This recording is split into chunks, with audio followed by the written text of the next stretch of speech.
Cette vidéo a pour objectif de démontrer que l'intérêt du gouvernement libéral canadien sur la question des peuples autochtones s'explique d'abord par un désir de réconciliation, tout en servant de stratégie pour redorer l'image du Canada sur la scène diplomatique internationale. En février 2018, les affirmations de Justin Trudeau furent sans détour.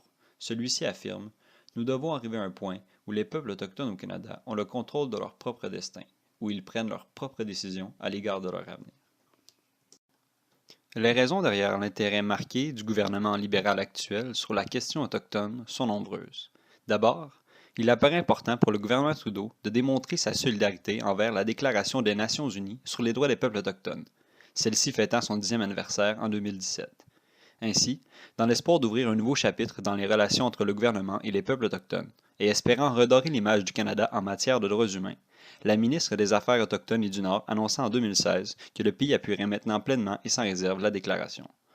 De plus, c'est en 2015 que le rapport final de la Commission Vérité et Réconciliation du Canada, ayant débuté en 2008, fut publié. Les constatations choquantes et révélatrices de ce rapport auront probablement contribué à orienter le débat politique et forcer le gouvernement à s'intéresser davantage à la question. En effet, les conclusions qui émergèrent des enquêtes faites par la Commission furent sans détour. Le rapport final, intitulé Honorer la vérité, réconcilier pour l'avenir, aura permis la publication de 94 recommandations sur la question autochtone, en plus de présenter les expériences tragiques d'environ 150 000 jeunes ayant vécu l'enfer des pensionnats indiens au Canada. Lors de la cérémonie de publication, Justin Trudeau s'est engagé à travailler à la mise en œuvre de celle-ci.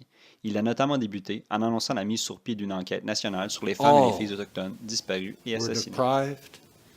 Of the love and care of their families, of their parents, and of their communities. These are the hard truths that are part of Canada's history. These are the hard truths we must confront as a society.